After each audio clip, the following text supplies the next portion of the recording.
Today I have an amazing free tutorial for you, and I'm going to show you how to get from this photo into this photo by using only the power of Affinity Photo. So you are going to learn a few techniques that will transform your urban landscape or landscape photography in general. Let's get started.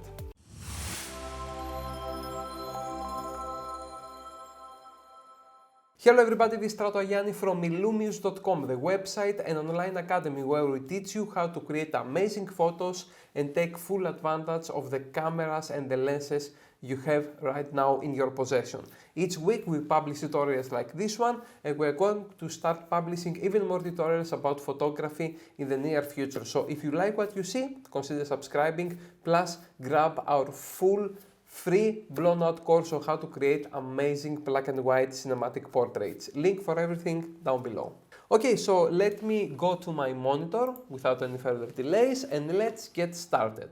Alright, now I'm going to click and drag a raw file that I took a few days ago here at my hometown in Kavala, and as you can see we have a very interesting overcast weather, and I took this photo with a Sony camera, a Sony 6300, and I used a 10-stop anti-filter in order to blur the water and create some sense of motion throughout the whole frame. Now, as you can see, the horizon is a little bit crooked, so I'm going to grab my crop tool over here, and I'm going to move the cursor somewhere around in this area.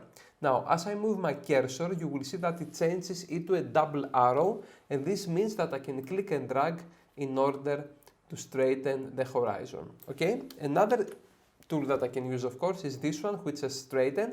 I can click on this button, click and drag along the tilted or crooked horizon, and then release the left mouse button, and Affinity Photo will automatically turn the photo in order to make it straight. Now, since we are in the develop persona, meaning that we are at the small, let's say, program that is responsible for allowing us to take full advantage of our raw files, I can go over here and constrain the crop to the original ratio, and I'm going to crop slightly inwards to get rid of these white empty areas that were created because I rotated / straightened the photo. And then I'm going to hit enter, and I'm going to go over here at the basic adjustment panel. Now, the best thing that you can do when you edit raw files is to make basic adjustments and let's say adjustments that help the photo look better in terms of color and lighting into the develop persona, because you are taking full advantage of the raw files that your camera can produce, and you are going to get the best possible result. If you take this photo and you open it into Affinity Photo, you lose all the advantages of the raw file. So if you need, for example, to bring some details back from a very bright area, or if you want to light up very dark areas to bring again detail to the surface, or even if you want to fix the color balance that you probably or sometimes you mess when you are taking your photos, this is the place to do so. So if you want to take full advantage of the raw file, make sure you let's say use to their full extent all the tools that you will find into the develop persona, because this is the place where you can actually get away by doing crazy things and keep also the full quality of your photo. For example, I'm going to go over here to the exposure slider. I'm going to drag it to the right to bring back some detail from the dark areas and to brighten up everything as well. Then I'm going to the shadows and highlights panel over here. I'm going to activate it by clicking on this checkbox, and I'm going to drag the highlights to the right, to the left, until I get back some detail, especially in this area. As you can see, this area used to be pure white. Okay, it's blown out, but because we're in the develop persona, I can drag it over here and reveal the detail that my camera can retain and capture in the raw file. Okay, if I hit the develop button and I try to do this into Affinity Photo, I'm not going to be able to recover as much detail as I can here in the develop persona. Now, I want to play with the white balance, so I'm going to go here and make it slightly warmer. So I want something like this. This looks amazing. And now I want to go for a very dramatic look.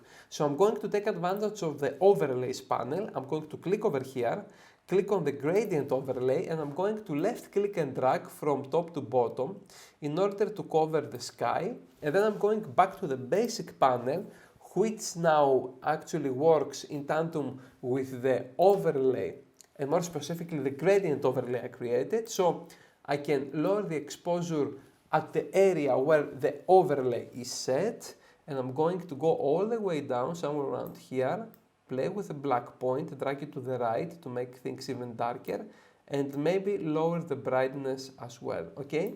And now we have a very dramatic photo, or actually a very dramatic sky, not photo. We'll make it a full dramatic photo later within Affinity Photo. So I'm going to click and drag this gradient over here to create this nice dark sky, and this looks quite nice if you ask me, okay? I believe we're done. I think we don't need anything else here. Maybe I'll just drag this slightly upwards to reveal more of the castle and this area over here. So I'm going to play around, and I think this is it. Now, we have a small problem. The water is brighter than the sky, which is darker, and usually this is not how photos work, okay? If you have a dark sky, you need a dark reflection. If you have a bright sky, you need a bright reflection on the water. So we're going to fix that by using, of course, another overlay. So we can go to the overlays panel, click again here on the add gradient overlay, click and drag from top to bottom. Oops, sorry. Nope, this isn't a new one. So I'm going to the master, I'm going to click here on the overlay, and now I have a brand new overlay. So you need to click on the master, click on the overlay button, and this is how you create a new overlay.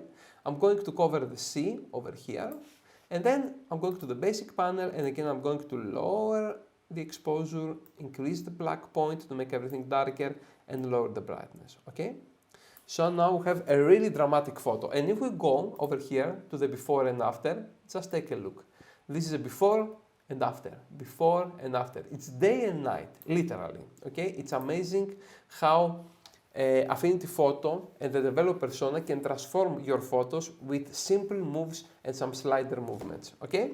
I think we're good to go, so I'm going to hit the develop button over here, and the photo is going to be processed by the developer persona, and then it's going to come back into the main environment of Affinity Photo. Now, we're going to be using a combination of adjustments and adjustment layers in order to create a visual pleasing effect and do some interesting color grading in order to make our photo more moody and more cinematic. Now, let's go back to Affinity Photo. I'm going to switch my monitors over here, and let's start with the basic stuff. I want to apply a color grade, and I want to make things look a little more interesting. Now, I have two ways of doing things. The first way is the easiest probably, so I'm going to use this one, for example, for this example, I'm sorry. So I'm going to go to the adjustments menu over here, and I'm going to select a gradient map. Okay, now the gradient map will look horribly wrong at the beginning, okay? But stay with me, we're going to fix this and we're going to make it look amazingly good. Now, the first thing that you want to do is click on this horrible green color and this circle over here to select it and hit the delete button, so bye-bye. Next up, we want to go over here and change the blending mode from normal into soft light. And once we get this horrible result, we want to lower the opacity to something like 20 to 15%, okay? Now, this is a before and after, before and after, before and after. This is how it works. If we go and increase the opacity all the way to 100% and select this blending mode and change it from soft light into normal, you will notice the following things. Number one, this circle controls the very dark areas, and everything that is dark or very dark will have some red color added to it. So the areas that are dark are going to have some extra red color on top of them, and the areas that are bright are going to have some blue color on top of them. How much blue or red color these areas are going to have on top of them, it depends on the opacity.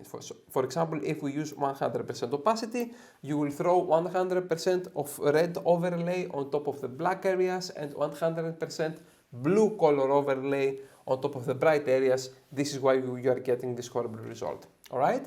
But you can lower the opacity and you can go from this to something like this with just 12 or 10% opacity if you stay in the normal blending mode, all right? And if you change the blending mode into soft light, you can increase the opacity, get a more realistic result, and keep the light constant into the photo. So nothing changes in terms of light, okay?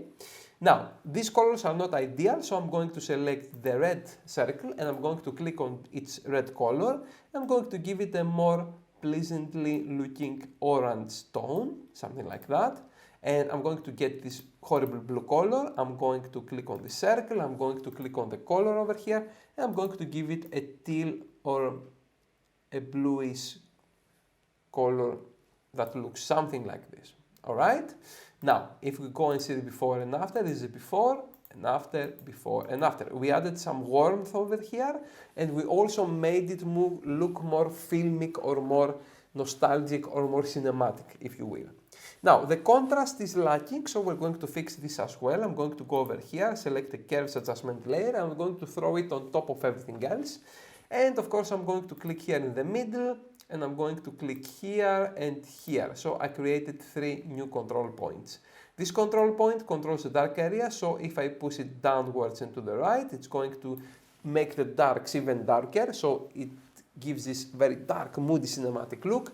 This controls the almost highlights, so if we push it to the left and upwards, you will see that we can brighten up the highlights, and this controls the mid-tones, aka everything else. So we can click and drag this to the left and upwards, and you are going to see that the part with the building comes to life immediately. All right?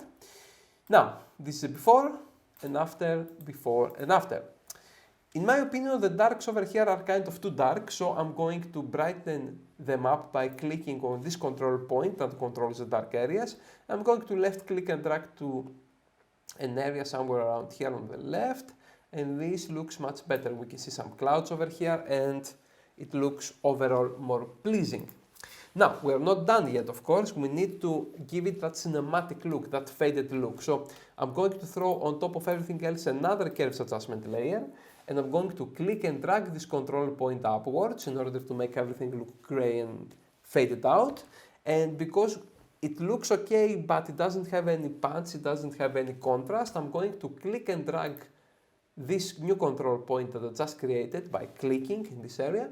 I'm going to click and drag this control point downwards, so we get some contrast back while retaining the filmic look. And then I'm going to click over here and I'm going to take this control point and place it in the middle, so the mid-tones are nice and bright. So we have faded look, check. We have contrast, check. We have the gradient map for color, check. What can we do? Play around. Go to the gradient map and increase the opacity, okay, to create something like this. Change the colors. For example, you can reverse the gradient by clicking on the reverse, obviously, button, and it will create the exact reverse effect. Doesn't look that good, so I'm going to bring it back. You can play around with the colors. For example, you can go to the blue color and change it into a red, green, or something like that. And if you find something that you think it's interesting, you can play around and you can move this control point circle in order to give to the dark areas something like a more greenish color or less green color if you move this control point over here, or darker greens like this one. So play around, because you have literally infinite combinations that you can play with. And again, it's good experiment because you learn, and because at the end of the day, color grading is very subjective. So you might like something that someone else might not like at all, etc., etc. A good rule of thumb is to use the following. If you use a warm color on one side, you probably should use a color that is kind of colder on the other side. So we're using orange with teal, classic combination. Or I can go over here and give this area a blue color, and go over here and give this area the opposite, a red color. And it looks horribly wrong, just like this, but we can lower the opacity if everything looks kind of crap, and you are going to get a much better result. So if you're playing around with colors and you see that the result doesn't look very nice, you can always lower the opacity and play around. You can again reverse, so you can see that the reverse looks kind of nice here, and you can even go and change the blending mode into normal and play again with the opacity, because you are going to get a totally different result. As you can see, with the same exact colors, in the normal blending mode, I'm getting this nice faded retro look, but in soft light, I'm getting a very different result. So play around with the blending modes, soft light and normal, play around with the colors of the gradient map, and play around with the opacity of the gradient map. You're going to get amazing results, and you're going to start feeling like a child, because you're going to discover some things. Again, I like this result a lot, but I think we need a bit more contrast, so I'm going to this curves adjustment layer, which is the contrast. Let's rename it, and this is the faded look. Okay, so let's go to the contrast, double click over here on the white rectangular mask, and click and drag this control point, which is the dark one, the dark areas. Okay, play around with the midtones, and play around with the highlights.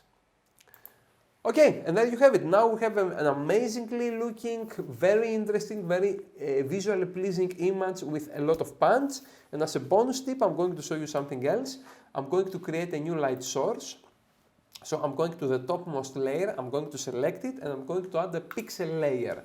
Once I add this pixel layer, I can go to my brush, I can select the paintbrush, and I'm going to use the left square bracket key on my keyboard to make the brush smaller, or the right square bracket key on my keyboard to make my brush larger. So I believe a brush like this looks nice.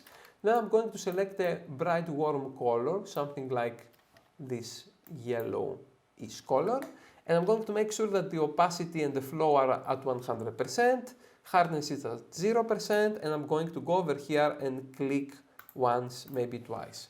Then I'm going to select the blending mode of this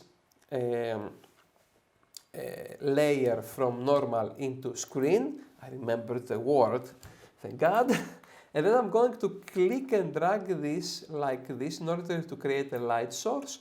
And because it's too bright, I'm going to click and drag the center of the light source just outside of the frame. Okay, so we're getting a nice contrast between the dark areas from the left part of the photo with the bright areas we created at the right part of the photo. And there you have it. This small touch can increase the awesomeness of your photo in just a second.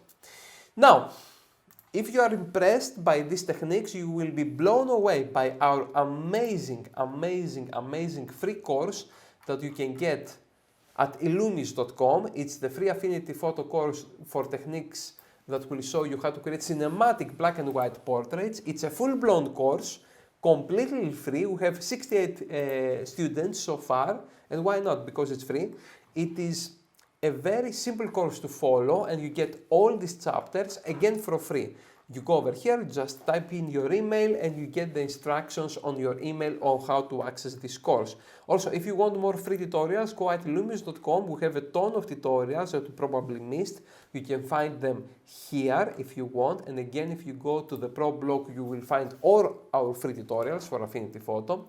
And we're giving away all this content, and we're giving away this full-blown course, link down below, again in the description, because we are preparing a lot more courses for Affinity Photo that will be released in the near future, and we want you to have a taste of what is coming at illumis.com.